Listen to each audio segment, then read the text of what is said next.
Welcome back to another lesson in Vedic Astrology. Last week I had been to a Rotary Club meeting and where I have been asked to speak on the misconceptions of terms and facts in Vedic Astrology. One of the ants was asked to deliver the word of thanks. And during the word of thanks she said that Rotarian Dhilip Kumar spoke so well on the topic of Vedic Astrology, but despite all that, I still don't believe in astrology. And then she went on to tell us why she had lost faith in astrology. Long time back, both she and her husband had been to an astrologer prior to her marriage, asking the astrologer whether they were going to have a happy marriage. They had been in love for many years, and so the astrologer had told them that this marriage is going to fail because they had this Rajju Dosha, and she said that here we are, happily married, and now we have a wonderful son. So that's the reason why I don't believe in astrology. I corrected her by saying that actually you should disbelieve the astrologer, but not astrology, and then went on to explain what went wrong. So luckily I had Deep Astro Diary with me, in which there is one page which gives the horoscope matching table, which is based on the nakshatra. It's also known as the star matching table, where the input is just 2 stars, and based on that you can find whether there is compatibility or not. And I asked someone else to have a look at the diary and tell me the score between Hasta Nakshatra girl and Rohini boy, and they said it is 25 out of 36, when 18 is sufficient for a happy marriage. I don't know if that impressed her, but this set me thinking, why should people give so much of importance to Rajju Dosha? Long time back, somewhere around 1988, when I learned about all these things, I spent a lot of time in researching on Rajju Dosha, and I found many things about Rajju Dosha. Actually, Rajju means the rope. People born in the same Rajju have great affinity to each other, because Rajju means the rope, and they seem to be bound, or there is a karmic binding between the people who are born in those nakshatras which form a Rajju. Rajju is formed between a Ketu star person and a Mercury star person. So that is called the Pada Rajju, or you can, if you want to translate that into English, you can say it is leg Rajju if you want. And then the next one is the Thigh, which is the Thigh Rajju between Saturn and Venus star people. And then we have the Navel Rajju, which is between a Sun star and a Jupiter star. And then we have the Neck Rajju, which is between Moon star people and Rahu star people. And then the last one is Mars star people, all the 3 stars. They get included in the Head Rajju, which is supposed to be the highest, dangerous Rajju. What you can learn from this is that if 2 people born in these star group meet each other, and let's say they fall in love, then it is very difficult to separate them.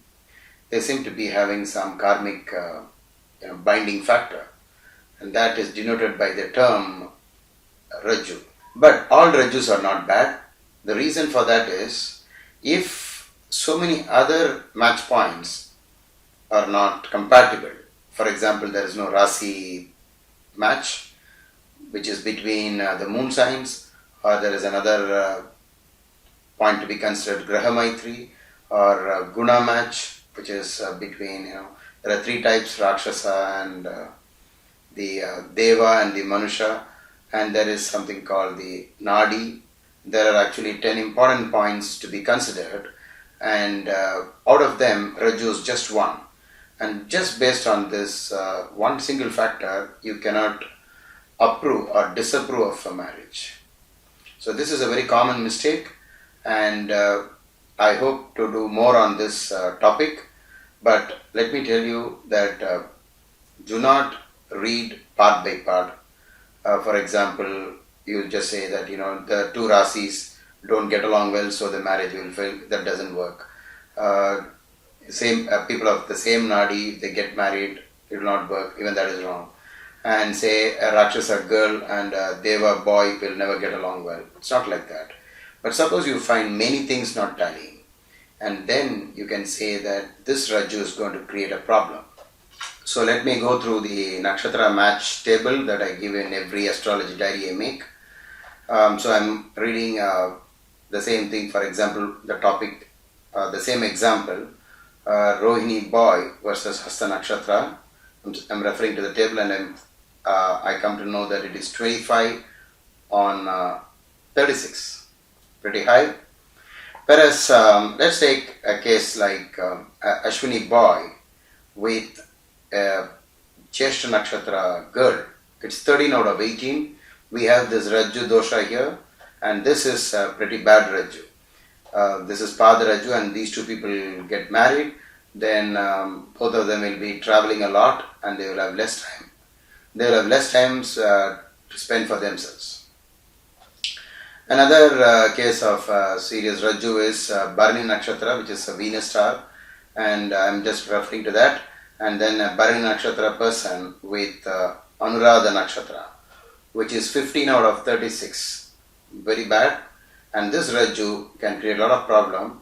The Thai Rajju can cause poverty. So the marriage is likely to fail or be very unsatisfactory due to the issue of poverty.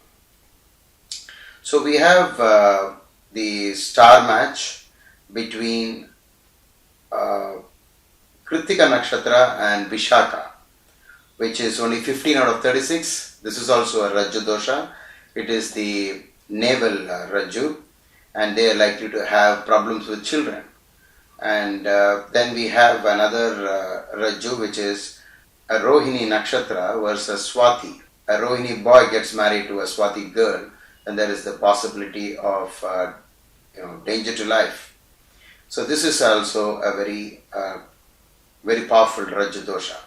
And then we have another situation where Chitra Nakshatra and Mrigashira, they don't get along well, and that is in this we have the Rajju Dosha very strongly.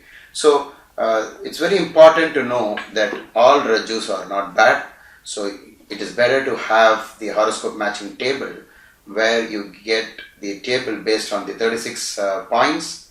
So you have to get at least 18 out of 36 to start with, and then you'll have to go to other matches. But always carry the horoscope matching table with you. It's available on the internet, and if you don't have, just send me an email to ekdhilip@yahoo.com, and I'll just forward that mail to you so you can print it out and keep it ready with you in case you have people in your family who's wanting to get married. Then this table will come in very handy. One of the very important points that you should consider while matching horoscope is the nakshatra match. So you don't have to bother separately what is Rajju's, what is the type of Rajju or what is the type of other defects in the nakshatra match. I hope you enjoyed this video, and I've done this because I've been coming across this same question from several people. So when I had this last experience that I just narrated to you, I decided to do a video on this. So let the whole world know that all Rajjus are not bad. It is better for each one of us to know some basics in Vedic astrology. So in case you have unfortunately had to meet an astrologer who doesn't know much, then at least you can impart this knowledge to him. Thank you.